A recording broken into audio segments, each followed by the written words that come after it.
देखा था कि कैसे लो नाम के बंदे ने सियांग के कहने पर जाओ के दोस्त जुयो को किडनैप कर लिया था और वो उसकी काफी अच्छी पिटाई लगा रहा था। जैसे ही जाओजिन को इस बारे में पता लगता है तो वो वहाँ पहुंचकर लाओ को चैलेंज करके काफी बुरी तरीके से हरा देता है। जहाँ पहले तो उसने सेलेस्टियल विजन स्टोन का यूज करके उसकी कुटाई लगाई थी और उसके बाद बॉडी रिफाइनिंग की टेक्निक को एक्टिवेट करने के बाद वो फाइनली उन लोगों को अपनी पावर शो करने के बाद हरा देता है। जैसे ही इस फाइट की खबर एक मिस्टीरियस लड़की को पता चलती है तो वो हमारे हीरो का पीछा करना शुरू कर देती है। ये लड़की हीरो अलायंस ग्रुप से बिलोंग करती है और इस लड़की का नाम लैन था, जो कि हमारे जाओजिन पर इसलिए हमला करके उसकी पावर्स टेस्ट करी थी ताकि वो उसे अपना पार्टनर बना सके। पर अप्रोच करने पर जाओजिन वहाँ से मना करते हुए चला जाता है। उसके जाने के बाद लैन पर काफी गुंडे नजर रख रहे थे जो कि उसके पुराने एनिमीज थे। वो उसे घेर कर उसे काफी बुरी तरीके से इंजर्ड करना शुरू कर देते हैं। वो लैन को हराने के लिए इतने ज्यादा डेस्परेट थे कि डिवाइन लिक्विड नाम के एक लिकर को पीकर वो खुद को ज़ॉम्बी में ट्रांसफॉर्म कर लेते हैं। पर इससे पहले कि वो सभी लोग मिलकर लैन को जान से मार पाते, वहाँ पर हमारे हीरो की एंट्री हो जाती है जो कि उनकी काफी अच्छी कुटाई लगाता है। इस एपिसोड की स्टार्टिंग में दिखाते हैं कि हमारे हीरो का चेहरा देखने के बाद ये सभी लोग सदमे में चले गए थे, क्योंकि हमारे जाओजिन को और कुछ नहीं मिलता तो वो पिग के हेड वाला मास्क लगा कर आ जाता है अपनी आइडेंटिटी छुपाने के लिए। ये देखने के बाद वो लोग भी लाइक कि ये क्या करके आया है तू। पर जाओजिन का कहना था कि अब तुमसे भिड़ने जा रहा हूँ, उसके लिए अकल को फेंकना तो था, तो इसलिए पिग का हेड लगा कर आया हूँ। वो सभी लोग उसकी बातों से ऑफेंड होकर उस पर हमला करना शुरू कर देते हैं, जहाँ जाओजिन हमारी लैन से कहता है कि तुम पीछे रहना और आगे आने की कोशिश मत करना, और फिर लग जाता है अपनी हीरो वाली पावर शो करने के लिए। वो सामने वाले बंदों से लड़ने में इतना ज्यादा बिजी था कि पीछे से स्नीक अटैक करने वाले बंदे को वो इग्नोर कर देता है। पर इससे पहले कि वो बंदा उसे हिट करवाता तभी वहाँ पर लैन आ जाती है, अपने वेपन के साथ उसके अटैक को ब्लॉक कर लेती है। जब जाओजिन उसकी तरफ देखता है तो वो कहती है कि थैंक्स बोलने की जरूरत नहीं है, अब हम पार्टनर्स है ना। जब वो दोनों फाइट में बिजी थे तो उनके ग्रुप का लीडर पॉइजनस नीडल चुपके से लैन की तरफ थ्रो कर चुका था, जो कि उससे हिट हो पाता उससे पहले ही हमारा जाओजिन जाकर उसे बचा लेता है। अब दोनों संभल गए थे। तब ये ज़ॉम्बी की तरफ देखकर कह रहा था कि अगर इस तरीके से मार्शल आर्ट का यूज करके फाइट करता रहा तो मैं इन लोगों को हर्ट नहीं कर पाऊंगा, ये बार बार उठकर उसे घायल करने की कोशिश करेंगे। तो इसलिए वो लैन से उसका वेपन बोरो करके इन लोगों पर हमला करना शुरू कर देता है, जहाँ काफी कूल तरीके से मार्शल आर्ट इस वेपन के साथ मर्ज करके वो इन लोगों पर हमला करके इन्हें एक एक करके जान से मारता जा रहा था। अब ये देखकर कि जाओजिन ने उसके लोगों को घायल करना शुरू कर दिया, उनका टीम लीडर उस पर भी पॉइजनस नीडल्स थ्रो करने शुरू कर देता है, वो भी बैक टू बैक बिना रुके, जिसे जाओजिन ने काफी कूल अंदाज में अपने वेपन को घुमाते हुए ब्लॉक कर लिया था। और अब वो बिना किसी एक्स्ट्रा एफर्ट्स के इस वेपन का यूज करके इन सभी का खेल खत्म कर देता है। एंड में तो वो उस वेपन को थ्रो करते हुए एक ही साथ दो लोगों को निपटा देता है, जिससे वो लीडर भी खत्म हो चुका था। उसके इस स्वाइक वाले अटैक को देखने के बाद लैन तो उससे फुल टू इम्प्रेस हो चुकी थी। अब ये दोनों अपने अपने ऑर्गेनाइजेशन को रिपोर्ट देने लगते हैं, जहाँ पर लैन हीरो अलायंस ग्रुप के लीडर को सारी चीजें बता रही थी और रिपोर्ट कर रही थी कि उसका पार्टनर मिल गया है और उसने कितने सारे लोगों को मारा है, जो कि बहुत बुरे बैंडिट्स थे। वहीं इस बारे में दूसरी तरफ हेवनली कोड की यूकिन को भी पता लग जाता है, जिससे इस मिशन को कंप्लीट करने के बाद लैन को पूरे 50,000 बाउंटी पॉइंट्स मिले थे। और वही दूसरी तरफ हमारे हीरो जाओजिन को 200 मेरिट पॉइंट्स। वो दोनों ही अपने इतने ज्यादा रिवॉर्ड्स को देखने के बाद काफी ज्यादा खुश हो जाते हैं और एक साथ एक्साइट होकर बोल पड़ते हैं कि इतना ज्यादा तो हमने एक्सपेक्ट भी नहीं किया था। और फिर अपनी बात दोहराने पर वो यही सोच रहे थे कि इसको किस चीज का रिपोर्ट मिला, और दूसरा वाला सोच रहा था कि क्या अलायंस ग्रुप में भी मेरिट पॉइंट्स मिलते हैं, क्योंकि अभी तक हमारी लैन ने उसे बताया नहीं कि हीरो अलायंस ग्रुप में मिशन कंप्लीट करने के बाद उन्हें पॉइंट्स मिलते हैं, मींस पैसे सर्वाइव करने के लिए। लैन का प्लान था कि वो जाओजिन को बिल्कुल नहीं बताएगी कि उसे पैसे मिलते हैं इन मिशंस को कंप्लीट करने के लिए, बल्कि इसके बदले तो वो उसे बोलेगी कि हम फेमस हीरो बनने वाले हैं। इसका मतलब जब तक जाओजिन को पता नहीं लग जाता तब तक वो उसका इस्तेमाल करके ज्यादा से ज्यादा पैसे कमाना चाहती है। चालबाज लड़की। और वहीं दूसरी तरफ हमारा हीरो सोच रहा था कि एक तो हीरो बनने का मौका मिलेगा और दूसरा अच्छे काम करने पर मुझे मेरिट पॉइंट्स मिलेंगे, ये तो मेरे लिए सोने पे सुहागा है, तो इसके साथ काम करना उतना भी बुरा नहीं है। तो अपना अपना फायदा इमेजिन कर लेने के बाद सबसे पहले लैन तो जाओजिन को थैंक यू बोलती है उसकी जान बचाने के लिए, और दूसरा वो उससे पूछती है कि क्या मैं तुम्हें रजिस्टर कर दूं। वो हाँ कर देता है तो वो खुश हो जाती है और फिर फटाफट रजिस्ट्रेशन कंप्लीट करने के लिए उसकी फोटो अपलोड करनी थी, जिसके लिए वो उसे मास्क लगाने को कहती है। वो तो पिग हेड वाला ही मास्क लगाकर अप्लाई कर चुका था। जहाँ उन दोनों के रजिस्ट्रेशन फॉर्म को एक मिस्टीरियस सा बंदा देख रहा था, तभी उसकी असिस्टेंट आकर बताती है कि बॉस मुझे हीरो अलायंस ग्रुप के 2 नए बंदे मिले हैं जिन्होंने रिज्वाइन किया है, उन्हें हम कवर के तौर पे यूज करेंगे तो हमारे मिशन में कोई प्रॉब्लम नहीं आएगी, सब कुछ स्मूथली चलेगा। वो बंदा पूछ रहा था कि लियांग फैमिली के साथ उनकी बातचीत कैसे चल रही है, जिस पर ये लड़की बताती है कि उनसे बातचीत करने पर उन्हें सॉल्यूशन मिल चुका है। उन्होंने कहा है कि वो दोबारा हमारे मिशन को रोकने में टांग नहीं अड़ाएंगे, आप बेफिक्र रहें, अब इस मिशन में कोई भी दिक्कत नहीं आएगी। ये सुनने के बाद वो बंदा खुश हो जाता है, क्योंकि ये मिशन उसके लिए बहुत ज्यादा इंपॉर्टेंट था, इतना ज्यादा इंपॉर्टेंट कि वो उन रजिस्ट्रेशन फॉर्म को नीचे फेंकते हुए कह रहा है कि अगर ये ऑपरेशन सही से नहीं हुआ तो फिर हम लोग मारे जा सकते हैं। नेक्स्ट मॉर्निंग हमें लैन को दिखाते हैं, जो कि जाओजिन को अपने साथ हीरो अलायंस ग्रुप के ऑफिस लेकर आई थी। वो कहती है कि हम यहाँ पर मिशन कलेक्ट करने के लिए आए। आमतौर पर मिशन हमें ऑनलाइन मिल जाया करता है, पर ये मिशन मिशन कुछ ज्यादा खास है, इसलिए हमें पर्सनली आकर लेना पड़ेगा। इसके अलावा तुम्हारी वेरिफिकेशन चल रही है, जब तुम्हारी वेरिफिकेशन कंप्लीट हो जाएगी तो ये मिशन की नोटिफिकेशन तुम्हारे फोन में भी आ जाएगी, जिसे तुम डायरेक्टली ओपन करके देख पाओगे। और हाँ, एक बात बता दूं, ये पब्लिशर जो कि हमें मिशन देता है, ये असल में मिडिल मैन है। असली बॉस तो क्यान फैमिली के लोग हैं। जाओजिन कहता है कि इस तरीके का गेम कब से चल रहा है, पर हमारी लैंड में मैंने कभी देखा नहीं, तो मैं नहीं बता सकती कैसे चल रहा है। उन लोगों के ऑफिस के अंदर एंटर होते ही हमें उसी मिस्टीरियस इंसान को दिखाते हैं जो कि लास्ट नाइट को उनकी फाइल्स चेक कर रहा था। इसे हम बॉस ही बोलेंगे क्योंकि अभी तक इसका नाम नहीं पता लगा। वो उन दोनों को देखकर खुश होकर रिसीव करता है। मैं आप दोनों का बहुत देर से इंतजार कर रहा था। मैंने आपके लास्ट मिशन के बारे में सुना, आप लोगों ने कमाल का काम किया है। अब मैं आप लोगों को नए 2 लोगों से मिलाना चाहता हूँ, जो कि हमारे जैसे ही 2 मिशन ऑपरेटर हैं, जिनका नाम बुचर और मुरन है। हमारा हीरो काफी पोलाइटली उनसे हाथ मिलाने चाहता है, पर वो बंदा तो काफी एटीट्यूड दिखा रहा था। पर उसकी सिस्टर हमारे जाओजिन पर चढ़ते हुए कहती है कि एक बात बताओ, तुम्हारा नाम क्या है? ये देखकर लैन को गुस्सा आ जाता है, तो वो जाओजिन को खींचते हुए कहती है कि इसका नाम जाओजिन है और मेरा नाम लैन है। यहाँ सोफे पर बैठने के बाद जाओजिन लैन पर गुस्सा करते हुए कहता है कि तुमने मेरा रियल नेम रिवील क्यों किया? पर लैन भी लाइक, उस जंगली बिल्ली से तुम्हें बचाने के चक्कर में मेरे दिमाग से ये स्लिप हो गया कि तुम्हारा फेक नेम लेना है। बॉस उन लोगों को मिशन देते हुए कहते हैं कि उन्हें क्यान फैमिली के लिए ज्वेलरी डिलीवर करनी है, जिसकी मिशन टाइमिंग होगी 7 बजे से लेकर मॉर्निंग के 3 बजे तक। उन्हें किसी भी हाल में उस ओनर के पास 3 बजे से पहले वो ज्वेलरी ट्रांसफर करनी होगी। जैसे ही ज्वेलरी सक्सेसफुली डिलीवर हो जाएगी, उन्हें उनका कमीशन मिल जाएगा। कमीशन के बारे में हमारा जाओजिन पहली बार सुन रहा था, तो वो लैन से कहता है कि ये कौन से कमीशन की बात कर रहे हैं। जब धीरे धीरे वो बॉस की बातें सुन लेता है, तब उसे कंफर्म हो जाता है कि मिशन कंप्लीट करने के बाद उन्हें पैसे मिलते हैं। तो वो लैन से कहता है कि लास्ट मिशन के पैसे कहाँ हैं? वो कहती है कि बाद में बताऊंगी, अभी चुप रहो, मिशन ज्यादा जरूरी है ना। यहाँ बॉस आगे की डिटेल्स देने के लिए शैन को असाइन कर देता है। हमें दिखाते हैं कि उस बिल्डिंग के सामने के ऊपर से टेरेस से कोई उन पर नजर रख रहा था, जो कि किसी को फोन करके इन्फॉर्म कर देता है कि मुझे मेरा टारगेट मिल चुका है। हमें दिखाते हैं कि ज्वेलरी लेकर शैन जा रही थी और ये चारों लोग उसे प्रोटेक्ट कर रहे थे। जहाँ ये देखने के लिए कि ज्वेलरी के लिए इतनी प्रोटेक्शन रखी गई है, हमारे जाओजिन को कुछ दाल में काला लग रहा था। वो कहता है कि एक सिंपल सी ज्वेलरी तो नहीं लग रही है, पर फिलहाल के लिए वो अपने मिशन पर ध्यान देने की सोच रहा था। पर उसे भूख लगती है, तो वो लैन से कहता है कि एक बात बताओ, सबके टीममेट्स खाना लाते हैं, तुम नहीं लाई? वो तो लॉलीपॉप पकड़ा देती है उसे। तभी अचानक से उन चारों को एक साथ बाइक का शोर सुनाई देता है और वो सभी लोग नोटिस करते हैं कि काफी सारे बाइकर्स उनके इस कार का पीछा कर रहे हैं, जो कि अपनी स्पीड को इंक्रीज करते हुए ड्राइवर को मारकर बेहोश कर देते हैं और उनकी गाड़ी के अंदर स्मोक बॉम्ब फेंक देते हैं, जिससे इफेक्ट होने के बाद ये सभी लोग वैन से बाहर आ गए थे और ये सारे बाइकर्स अपने अपने वेपन को लेकर उन्हें चारों तरफ से घेर लेते हैं। तभी उन बाइकर ग्रुप्स की लीडर सामने आती है, जो कि एक लड़की थी। वो काफी स्वैग से आगे आकर उन लोगों पर अपना वेपन तानते हुए कहती है कि जल्दी से वो जेड सील मेरे हवाले करो। जाओजिन और लैन को भी नहीं पता था कि आखिर ज्वेलरी में है क्या, लेकिन इस लड़की को अंदर की बात भी पता थी।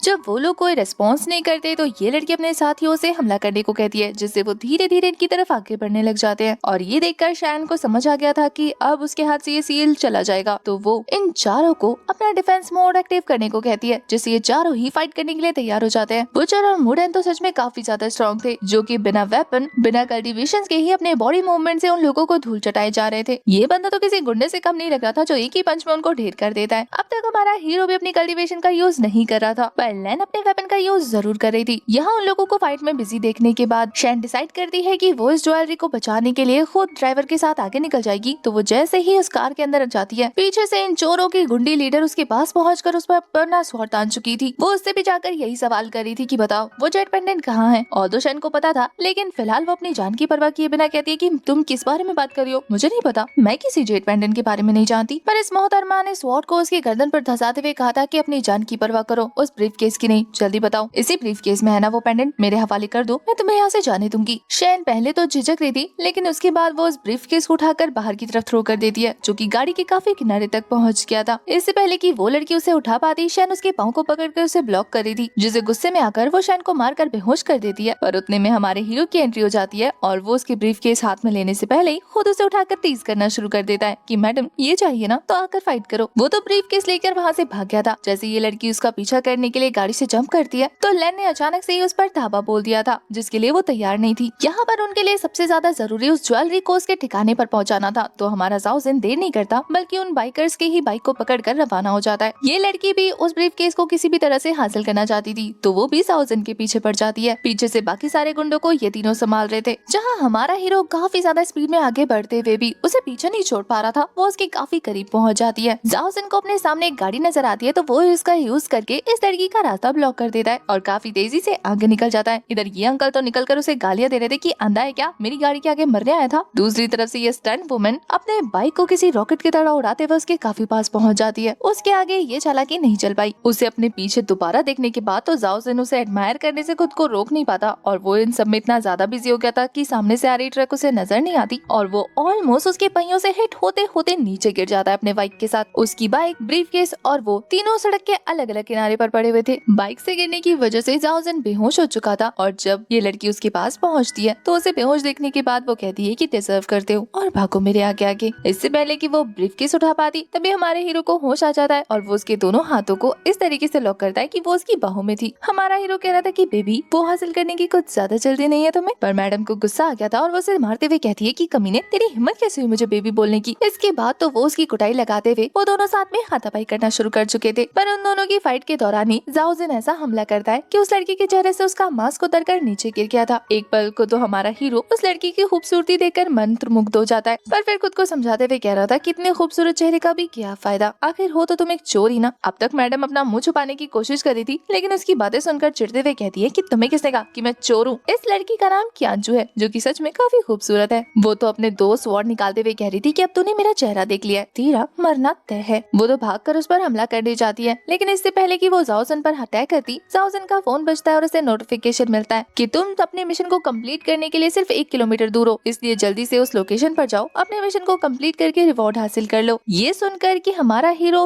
अलायंस ग्रुप से वो कहती है कि तुम वहाँ पे क्या कर रहे हो। फिर जाओजिन भी लाइक पता लग गया ना, अब जल्दी से सरेंडर कर दो, तुम्हारी सजा कम करवा दूंगा। क्यांजू से कहती है कि इतना क्या उड़ रहे हो, तुम्हें नहीं पता वो दोगले लोगों का ग्रुप है और मैं उन पर बिल्कुल भरोसा नहीं करती। जाओजिन हैरान होते हुए कहता है कि बताओ बोल भी कौन रहा है, चोर होकर दूसरों को हिपोक्रेट कह रही है। बार बार खुद को चोर बुलाने पर क्यांजू का दिमाग फिर जाता है। वो कहती है कि चोर किसको बुला रहे हो, तुम जानते भी हो कि तुम क्या कर रहे हो, ये जेट पेंडेंट तुम जिसे देने जा रहे हो ये उसका नहीं बल्कि चोरी करके दिया जा रहा है। एक हीरो होने के बावजूद भी चोरों वाले काम करके हमें चोर बोल रहे हो। क्यांजू की बातों से अब तक हमारे जाओजिन का दिमाग फिर गया था। वो कहता है कि मैं चोर हूँ, हीरो बन के चोरी कर रहा हूँ। वो कहता है कि मैडम तुम ये पहेलियों में बात करना बंद करके मुझे सीधा सीधा बताओगी, तुम्हारी बात जितना सुन रहा हूँ उतना कंफ्यूज हो रहा हूँ, सीधा सीधा बताओ आखिर पॉइंट टू पॉइंट बात है क्या। पर वो अटैक करते हुए कहती है कि तुझे पता नहीं सच है कि मैं तुझे निपटा दूं। जाओजिन ने जंप करके उसके अटैक को डॉज कर लिया था लेकिन ये लड़की उसे मारने के लिए काफी सीरियस नजर आ रही थी। तो जाओजिन कहता है कि मैडम मुझे लगता है हमारे बीच में कोई मिसअंडरस्टैंडिंग हो गई है, बात करके क्लियर कर लेते हैं ना। और वो तो किसी ब्रेकअप करने वाली गर्लफ्रेंड की तरह कहती है कि मुझे नहीं लगता कि बात करने से कुछ ठीक होगा, अब मामला यहीं खत्म करना होगा। और फिर वो उसे भगाते भगाते जंगल के बीच ले जाती है जहाँ उसके स्वॉर्ड अटैक से काफी सारे पेड़ गिरते जा रहे थे। जहाँ जाओजिन को मारने के लिए ये लड़की अपनी रियल की पावर का यूज कर रही थी और रास्ते के सभी पेड़ों को गिराते जा रही थी। मैडम ने हमारे जाओजिन को मारने के चक्कर में आधा जंगल साफ कर दिया था। उसे स्पीड में आगे जाता देखकर किंजो को एक आइडिया आता है और वो अपनी की पावर से उसके सामने मौजूद पेड़ को गिराकर उसका रास्ता ब्लॉक कर देती है। पर उसका मोमेंटम भी काफी ज्यादा फास्ट था, जंप करते ही उस पेड़ को डॉज कर चुका था। अब इस लड़की की पावर देखने के बाद वो समझ आता है कि ऐसे तो वो उसके हाथों से शहीद हो जाएगा, तो उसे जल्द से जल्द यूकिन को कॉल लगाना होगा। तो फटाफट उसे कॉल लगाकर कहता है कि मुझे अपने मेरिट पॉइंट्स एक्सचेंज करने के बदले सामान चाहिए। यूकिन उसकी सारी स्टोरी बहुत ही आराम से सुन रही थी और हमारा हीरो पैनिक करते हुए बता रहा था। पर इस बीच भी यूकिन उसके मेरिट पॉइंट्स काटना नहीं बोलती क्योंकि उसके चक्कर में पेड़ों की कटाई चल रही थी ना। जाओजिन को तो गुस्सा आ जाता है कि यहाँ मैं जान बचाने के लिए आया हूँ और तू मेरी जान और मुश्किल में डाल दे, मेरिट पॉइंट्स खा जाएगी तो फिर मैं सामान किससे खरीदूंगा। उसके पूछने पर कि उसे क्या चाहिए, जाओजिन कहता है कि जो मेरी जान बचाने के लिए बेस्ट मिले ना वो भेज दे। और फिर वो अपने फोन का यूज करके उन ट्रेजर का यूज करने लगता है जो कि उसे मिला था। ये ट्रेजर एक डिवाइन क्लोथ था जिसका यूज करते ही वो लड़की ट्रैप हो जाती है। पहले तो उस कपड़े को देखकर जाओजिन ने लाइक एक कपड़ा, लेकिन फिर अपने दुश्मन को बंधा देखकर उसके दिल को तसल्ली मिल जाती है और फिर सुकून से कहता है कि ये भी ठीक है। हमारा हीरो काफी ज्यादा जेंटलमैन था, अपनी एनिमी को पेड़ से टिकाकर कहता है कि मुझे गलत मत समझना और हाँ मैं तुम्हें इस तरीके से जंगल में अकेला छोड़ के नहीं जा रहा हूँ, थोड़ी देर में इस मैजिक क्लोथ का असर खत्म हो जाएगा तो तुम आजाद हो जाओगी। और जो तुमने मुझे इस बैग के बारे में बताया कि ये जेट पेंडेंट चोरी हो रहा है तो मैं उसके बारे में पता करूंगा, मैं उतना भी बुरा नहीं डार्लिंग जितना तुम सोच रही हो। ये बोलकर गुड बाय बोल के निकल जाता है। उसे ज्यादा देखकर क्यांजू भी लाइक तुम्हारे बारे में तो मैं जरूर पता लगाऊंगी, तुम्हारी रियल आइडेंटिटी पता कर ली ना फिर सामने जाकर धप्पा दूंगी। जाओजिन जब उस अटैची को लेकर वहाँ से रवाना होने की तैयारी कर रहा था तो उसके दिमाग में पता नहीं क्या आता है, वो उसे ओपन करके चेक कर लेता है और फिर कहता है कि चीजें काफी ज्यादा इंटरेस्टिंग होती जा रही है। और फिर ये बोलने के बाद बाइक को डेस्टिनेशन पे ले जाने की बजाय रिवर्स कर लेता है। इधर दूसरी तरफ उसके टीममेट्स ने इन सभी गुंडों को धूल चटा दी थी और वो सभी लोग उसके वापस आने का ही वेट कर रहे थे। वो उसे आता देखकर लैन काफी खुश हो जाती है। वो तो कहती है कि तुम ठीक हो ना, तुमने सामान पहुंचा दिया। पर जाओजिन मुंडे हिलाकर मना कर देता है और यहाँ शेंग के रिएक्शन चेंज हो जाते हैं। इसके बाद दिखाते हैं कि शेंग उन सभी को लेकर अपने डेस्टिनेशन पर जा रही है। रास्ते में वो समझ जाती है कि जाओजिन को सारी सच्चाई पता लग गई है। उसे समझ नहीं आता कि आखिर इसे पता कैसे लगा। तभी अचानक उनके वैन को रास्ते में कुछ गाड़ियां रोक चुकी थी। बाहर निकलते ही लेन भी लाइक ओह नो, फिर से नहीं, अभी तो लड़कर आए हैं, रास्ते में फिर से मिल गए। फिर ऐसा कौन सा खजाना लेकर जा रहे हैं हम? इस बार के चोर तो काफी अमीर थे, गाड़ियां लेकर आए थे चोरी करने के लिए। ये लोग भी अपने अपने वेपन के साथ उन सभी को चारों तरफ से घेर लेते हैं और अपने बॉस के आने का इंतजार करने लगते हैं, जो उनसे भी बड़ी गाड़ी में आता है। इस मिस्टीरियस से बंदे का फेस रिवील नहीं होता, बल्कि वो अंदर से इन लोगों को हमला करने का ऑर्डर दे चुका था। इधर उसे देखकर जाओजिन बिल्कुल भी सरप्राइज नहीं लग रहा था, और ऐसा क्यों था ये हमें नेक्स्ट एपिसोड में पता लगेगा, क्योंकि इसी के साथ हमारा ये वाला एपिसोड हो जाता है खत्म। आपको आज का एपिसोड कैसा लगा कमेंट करके जरूर बताना, और हाँ, वीडियो को हाइप करना ना भूलना।